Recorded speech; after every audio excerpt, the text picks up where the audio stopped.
बिस्मिल्लाहिर्रहमानिर्रहीम। अस्सलाम वालेकुम क्लास। हमने एक्सरसाइज 7.1 कर ली है और 7.2 हम करेंगे। 7.2 के जो स्टार्टिंग क्वेश्चंस हैं वो जो हैं रेलिवेंट हैं 7.1 से। तो क्वेश्चन नंबर 1 का पार्ट 3 करना है अकॉर्डिंग टू स्मार्ट सिलेबस। तो मैं आपको क्वेश्चन नंबर 1 का पार्ट 3 करवाने लगी हूँ। इसमें हमने वेक्टर्स को फाइंड करना है और स्केलर को साथ मल्टीप्लाई करवा देना है। तो वेक्टर्स को फाइंड करने का मैंने आपको तरीका बताया था किस तरह हम वेक्टर्स को फाइंड करते हैं कि अगर हमारे पास दो वेक्टर्स दिए गए हैं उनको हमने फाइंड करना है तो सेकंड वैल्यू में से फर्स्ट वैल्यू को हम माइनस कर देते थे। तो यहाँ पे हमारे पास है 2CB माइनस 2CA। तो सी बी पहले फाइंड करेंगे, सी ए फाइंड करेंगे, उसके बाद हम ऐसा करेंगे 2 को मल्टीप्लाई करेंगे सी बी के साथ, 2 को मल्टीप्लाई करेंगे सी ए के साथ और उन दोनों को माइनस कर देंगे। तो सबसे पहले हम सी बी फाइंड कर लेते हैं। तो सी बी अगर हम लें तो सी के पॉइंट्स हैं 2 और -6 और बी के पॉइंट्स हैं -1 और 1। तो मैंने आपको क्या बताया था कि जब हमने सी बी फाइंड करना है तो सेकंड वैल्यू में से फर्स्ट वैल्यू को माइनस करना है, एक्स की भी और वाई की भी। तो सी बी फाइंड करने के लिए हमारे पास आएगा x2 माइनस x1 आई के साथ जो आई वेक्टर है उसके साथ प्लस y2 माइनस y1 जे वेक्टर के साथ। ठीक है। तो जो यहाँ पे हमारे पास x1 पॉइंट है, अगर हम c और b की रिस्पेक्ट से देखें तो x1 2 बन रहा है और x2 क्या बन रहा है -1।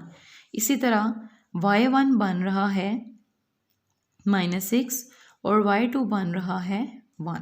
ठीक है। अब मैंने आपको क्या बताया कि सी बी कैसे फाइंड करना है, सेकंड वैल्यू में से फर्स्ट वैल्यू x की और इसी तरह y की सेकंड वैल्यू में से फर्स्ट वैल्यू j कंपोनेंट के साथ। तो x2 minus x1 i plus y2 minus y1 j। ठीक है। चाहे ये साइन लगा लें चाहे वो नीचे जो मैं आपको लगवाती थी वेक्टर का साइन वो लगा सकते हैं। तो सी भी आ जाएगा। x2 की वैल्यू क्या है -1, x1 की क्या है दरम्यान में माइनस आना है और ये 2 आई वेक्टर प्लस यहाँ पे y2 क्या है 1 माइनस साइन, y1 क्या है -6 तो ये आ गया j। अब ये क्या बन जाएगा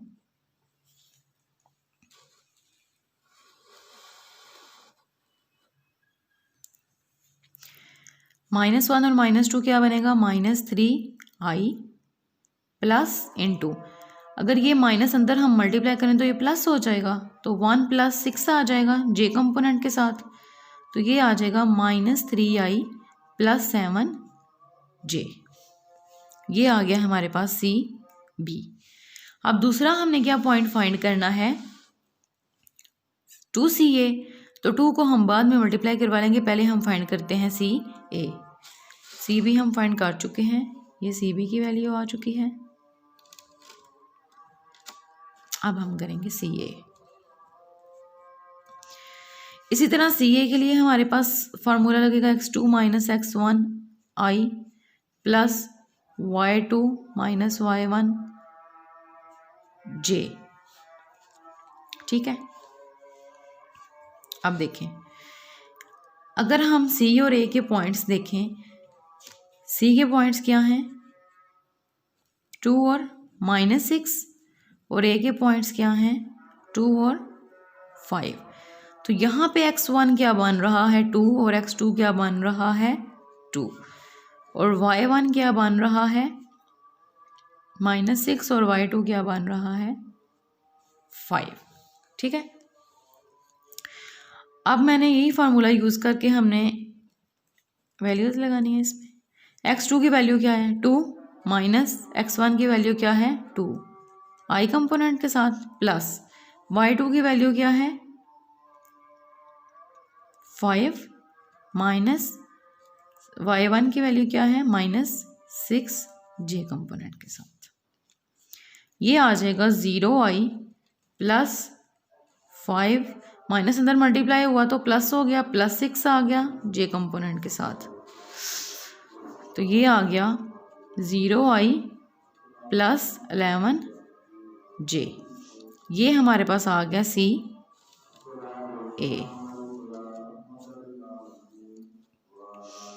अब उसने बोला क्या था कि 2CB माइनस 2CA फाइंड करना है। अब देखिए हमने फाइंड क्या करना था, 2CB माइनस 2CA वेक्टर, ऐसा ही है। CB क्या हमारे पास आया है -3i + 7j, तो 2 को मल्टीप्लाई करवा दें CB के साथ, तो CB की वैल्यू आई है -3i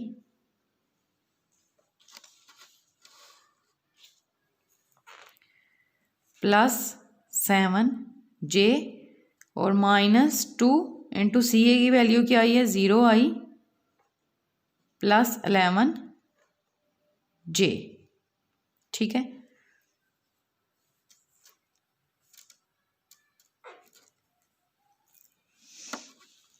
अब 2 को अंदर मल्टीप्लाई करवाएंगे, स्केलर का यही रूल होता है कि स्केलर जो है हर वैल्यू के साथ मल्टीप्लाई हो जाता है। तो 2 को पहले 3 से करवाएं तो -6i + 2 को 7 से करवाएं तो 14j। इसी तरह यहाँ पे -2 को 0i से करवाया तो 0 हो गया, और अंदर प्लस का साइन है, बाहर माइनस का है, तो अंदर जो साइन है वो चेंज हो जाएगा ब्रैकेट वाला, तो ये आ जाएगा -2 11s are 22j, ठीक हो गया। अब देखें आई वाली वैल्यू जो है वो -6i ही है, और j वाली वैल्यू 14j और -22j है।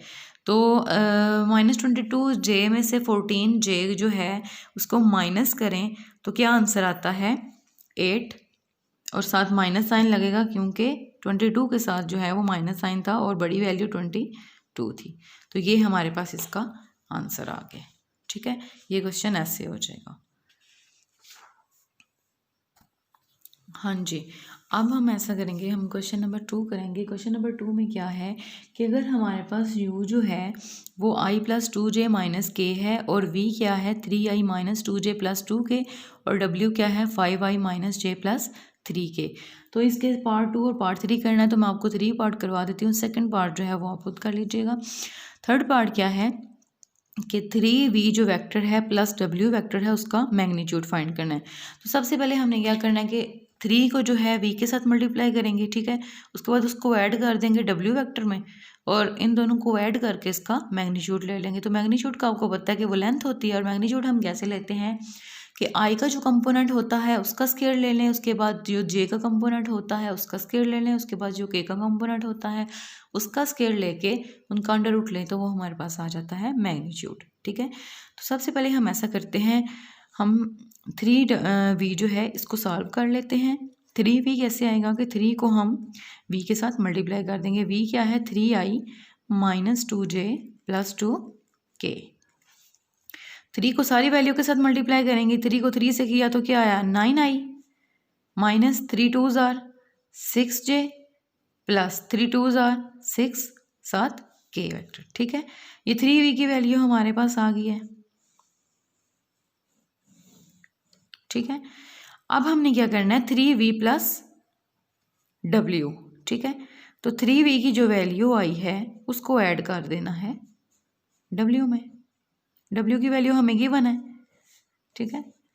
w की वैल्यू है 5i - j + 3k, ठीक है। तो हम क्या करते हैं, जब वेक्टर्स की बात आ जाती है तो अगर मल्टीप्लिकेशन करनी है या एडिशन करनी है तो i वेक्टर जो है वो i के साथ ऐड होता है, j वेक्टर j के साथ, और k वेक्टर k के साथ ऐड होता है, ठीक है। तो 9i जो है वो ऐड होगा 5i में, प्लस -6j जो है वो ऐड होगा -j में, प्लस 6k जो है वो ऐड होगा 3k में। यानी कि जिनके कंपोनेंट्स सेम है, यानी कि i के कंपोनेंट्स i में ही ऐड होंगे, j के कंपोनेंट्स j में ही ऐड होंगे, और k के कंपोनेंट्स k में ही ऐड होंगे। तो ये आ जाएगा 9 और 5 जो है ये 14i आ जाएगा। अब देखें -6 और -6j और -j का मतलब है -7j, और बाहर प्लस साइन है, प्लस माइनस हो जाता है माइनस, तो ये आ जाएगा -7j, प्लस 6k और 3k क्या हो जाएगा 9k। के। तो ये हमारे पास वैल्यू आ गई है 3v प्लस w वेक्टर की। ठीक है, फाइंड हमने क्या करना है 3v प्लस w वेक्टर का मैग्नीट्यूड। तो इसका मैग्नीट्यूड फाइंड करना है, तो मैंने आपको बताया है कि i के कंपोनेंट्स, j के कंपोनेंट्स और k के कंपोनेंट्स जो हैं उनका हम क्या करेंगे, स्क्वायर लेंगे और उसका फिर अंडर रूट लेंगे। तो 14 का स्क्वायर प्लस -7 का स्क्वायर प्लस 9 का स्क्वायर और होल का अंडर रूट। तो 14 का स्क्वायर आ जाता है 196। उसके बाद 7 का -7 का स्क्वायर है, तो माइनस जो है स्क्वायर में जाएगा तो प्लस हो जाएगा और 7 का स्क्वायर आ जाएगा 49 और 9 का स्क्वायर आ जाएगा 81। तो इन सब को ऐड करें, ठीक है, तो 326 बन जाता है। अब इसकी अंडर रूट हमारे पास आ गई है वैल्यू 326 और यही हमारा आंसर होगा। ठीक है, क्वेश्चन 3 करने से पहले मैं आपको डायरेक्शन एंगल्स का बता देती हूँ और उसके बाद डायरेक्शन कोसाइंस का बताऊँगी, तो उससे फिर आगे जो आपके नेक्स्ट क्वेश्चंस हैं वो इजीली सॉल्व हो जाएंगे। ठीक है, तो डायरेक्शन एंगल्स की जब बात आती है तो हम इसमें 3D स्पेस ले लेते हैं। 3D स्पेस का मतलब है कि 3 डायमेंशनल स्पेस, और 3 डायमेंशनल स्पेस में हमारे पास x, y और z आ जाता है। तो हम ले लेते हैं कि ये हमारे पास x एक्सिस है, ठीक है, ये हमारे पास y एक्सिस है और ये हमारे पास जो है वो z एक्सिस है। ये तीनों जो हैं वो एक दूसरे पर परपेंडिकुलर होते हैं। अब बेसिकली हमारे पास यहाँ पे जो मैंने पेज यूज़ करें वो प्लेन में और ये 2D में है। ठीक है, तो 3D में जो हम इस इमेज को ड्रा ऐसे ही करेंगे। अदरवाइज़ अगर देखा जाए तो ये परपेंडिकुलर कैसे होगा कि जो हमारे पास फॉर एग्जांपल ये मैंने पेन रखा है, यहाँ पे अगर देखा जाए तो यहाँ पे जिस पॉइंट पे ये पेंसिल है वहाँ से जो z एक्सिस है वहाँ से भी परपेंडिकुलर बन रहा है। अगर हम y एक्सिस के लिहाज से देखें तो यहाँ से भी परपेंडिकुलर बन रहा है। तो ये तीनों जो हैं एक दूसरे पे परपेंडिकुलर होते हैं। अब मैं कहती हूँ कि एक पोजीशन वेक्टर जो है यहाँ से ओरिजिन से b तक एक पोजीशन वेक्टर है r। ठीक है, अब जो पोजीशन वेक्टर है ये बना रहा है along x axis alpha angle. ठीक है, अलॉन्ग y एक्सिस जो है ये बना रहा है बीटा और अलॉन्ग जो है और अलॉन्ग z एक्सिस जो है इसका एंगल बन रहा है गैमा। ठीक है, अल्फा बीटा और गैमा, ये हमारे पास r जो है पोजीशन वेक्टर को शो कर रहा है। अब ये जो हमारे पास x y z के तीनों एंगल्स आए हैं इनको हम बोलते हैं डायरेक्शन एंगल्स। ठीक है, कैसे, क्योंकि जब हमारे पास पोजीशन वेक्टर आ जाता है उसकी रिस्पेक्ट से जब हम एंगल बनाते हैं तो वो हमारे पास डायरेक्शनल एंगल्स बन जाते हैं। ठीक है, अब डायरेक्शन कोसाइन क्या होता है, जब हमारे पास डायरेक्शन एंगल्स आए हैं अल्फा बीटा और गैमा, तो अगर हम इसकी रिस्पेक्ट से देखें, अगर हम 2D ही ले रहे हैं x और y की रिस्पेक्ट से ही देखें, ये x है, इनमें से हम x और y को ले रहे हैं। ठीक है, x y एक्सिस और ये पोजीशन वेक्टर है ओरिजिन से P तक। ठीक है, जिसके पॉइंट्स x y ले लेते हैं। अब देखें, अगर हमारे पास पोजीशन वेक्टर मैंने क्या बताया है कि r से हम शो कर रहे हैं। ठीक है, और इसको हम शो कर रहे हैं इस डिस्टेंस को x के साथ। ठीक है, यहाँ इसकी लेंथ को जो है हम x के साथ शो कर रहे हैं। तो अगर हम यहाँ से एंगल देखने की कोशिश करें तो ये cos का बन रहा है और x एक्सिस के अलॉन्ग क्या था, अल्फा था, तो cos अल्फा बन रहा है यहाँ से। ठीक है, तो cos अल्फा यही होता है ना कि बेस ओवर हाइपोटेनस, तो बेस क्या है x, हाइपोटेनस क्या है r, तो ये cos अल्फा बन रहा है। ठीक है, इसी तरह cos बीटा बनेगा, वो y के अलॉन्ग है तो y ओवर r आ जाएगा। ठीक है, इसी तरह cos गैमा बनेगा, cos गैमा z के अलॉन्ग है तो z ओवर r आ जाएगा। ठीक है, तो इस तरह हमारे पास जो हैं कोसाइन एंगल्स बन जाते हैं। ठीक, cos के एंगल यानी कि कोसाइन बन जाते हैं, डायरेक्शन कोसाइंस। ठीक है, अब आगे नेक्स्ट अगर इनको हम सिंप्लीफाई करें, आपकी बुक पे इसका प्रूफ भी है, तो मैं आपको प्रूफ तो नहीं करवाती, लेकिन मैं आपको जनरल टर्म इसकी बता देती हूँ कि जब हमारे पास कोसाइन डायरेक्शन कोसाइन आ जाते हैं, तो अगर हम डायरेक्शन कोसाइन जो हैं, जैसे cos square alpha direction cosine, cos square beta plus cos square gamma, तो आपको ये नज़र आ रहा है कि जो हमारे पास डायरेक्शन कोसाइन का स्केयर है, ऑल डायरेक्शन कोसाइन जो है उनका स्केयर और उनका जो सम है वो इक्वल होता है हमेशा 1 के। तो ये चीज़ आपने याद रखनी है, इसका प्रूफ आपकी बुक में मौजूद है, ठीक है। अगर फर्दर ज़रूरत पड़ी तो मैं उसको आपको प्रूफ करवा दूँगी, लेकिन आप ये जनरल टर्म याद रखें कि जितने भी हमारे पास डायरेक्शन कोसाइन हैं उनका स्केयर लें और उन सब को ऐड कर दें, तो वो हमारे पास आंसर जो आता है वो 1 आता है। तो आप ऐसा कह सकते हैं कि sum of square of direction cosine is equal to 1, ठीक है। अब ये चीज़ जो है आगे जाके यूज़ होनी है, इसलिए मैंने आपको ये थोड़ा सा इसका आइडिया दे दिया है। क्वेश्चन नंबर 3 क्या है कि फाइंड करें मैग्नीट्यूड वी का, वी वेक्टर जो है, और डायरेक्शन कोसाइन जो है उसी वेक्टर का फाइंड करें, ठीक है। तो सबसे पहले हम मैग्नीट्यूड फाइंड करेंगे वी वेक्टर का। तो वी का मैग्नीट्यूड मैंने आपको पहले भी बताया था कि मैग्नीट्यूड जो होती है वो लेंथ होती है, और इसमें हम अगर वेक्टर्स की बात आ जाती है तो वेक्टर्स का मैग्नीट्यूड कैसे फाइंड करते हैं कि जो हमारे पास आई जे और के कंपोनेंट होते हैं उनका स्केयर लेके और उसका फिर अंडर रूट लेते हैं, तो वो हमारे पास मैग्नीट्यूड आ जाता है। तो मैग्नीट्यूड के लिए हम वी को ऐसे शो करते हैं मॉड के साथ। तो हमने क्या फाइंड करना है, मैग्नीट्यूड फाइंड करना है। तो वी का मैग्नीट्यूड कैसे आएगा कि आई का कंपोनेंट यानी कि आई के साथ 1 है, 1 का स्केयर प्लस जे का कंपोनेंट है -1 का स्केयर प्लस के का कंपोनेंट क्या है -1, तो उसका भी स्केयर और होल का अंडर रूट। तो ये आ जाएगा 1 प्लस माइनस जो है उसका स्केयर लें तो प्लस हो जाएगा, -1 का स्केयर 1 प्लस -1 का स्केयर 1 होल का अंडर रूट। तो v का मैग्नीट्यूड क्या आ जाएगा 3, ठीक है। अब हमने क्या दूसरी चीज फाइंड करनी है, डायरेक्शन कोसाइंस, ठीक है। तो डायरेक्शन कोसाइन का फार्मूला क्या होता है, डायरेक्शन कोसाइन का फार्मूला होता है directional ratio divided by magnitude. तो direction cosine is equal to direction ratio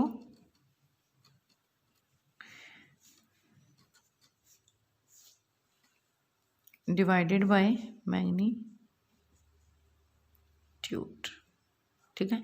अब डायरेक्शनल रेशियो क्या होती है, जैसे मैंने एक्स वाई जी जो है वो एक्स वाई जी एक्सिस में से जो एक्स वाई जी उनकी लेंथ थी वो निकाल के उनको डिवाइड कर दिया था उनके पोजीशन वेक्टर के साथ, ठीक है। वो तो एंगल्स की बात हो रही थी। अब डायरेक्शन कोसाइन में हम क्या करेंगे, जब हमारे पास वी वेक्टर दिया हुआ है तो उसके एक्स वाई और जी जो कंपोनेंट्स हैं वो ही उसकी डायरेक्शनल रेशियोज होंगी, ठीक है। यानी कि आई के साथ जो कंपोनेंट होता है वो एक्स वाला हम कंसीडर कर लेते हैं, जो जे के साथ होता है हम वो कंसीडर कर लेते हैं वाई, और जो के साथ होता है वो हम कंसीडर कर लेते हैं जी, ठीक है। तो डायरेक्शनल रेशियो में क्या आ जाएगा कि जो आई के कंपोनेंट हैं, जे के कंपोनेंट है और के का कंपोनेंट है उनको डिवाइड कर दें मैग्नीट्यूड के साथ, तो हमारे पास डायरेक्शन कोसाइन आ जाएगा।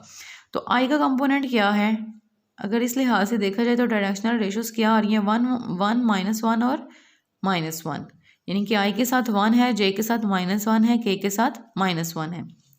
तो डायरेक्शनल रेशियोज क्या हैं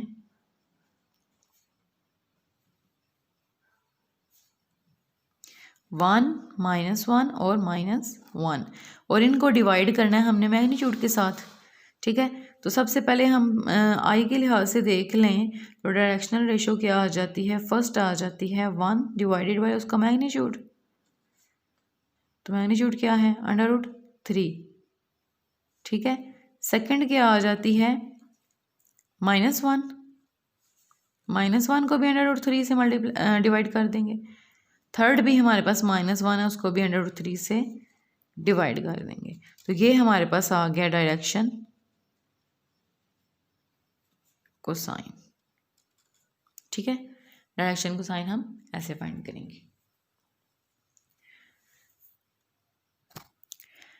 नेक्स्ट क्वेश्चन नंबर 4 है। क्वेश्चन नंबर 4 में हमने क्या करना है, फाइंड करना है अल्फ़ा को so that alpha A plus alpha plus 1 J plus 2 के जो है वो इक्वल है यहाँ पे हमारे पास 3 के।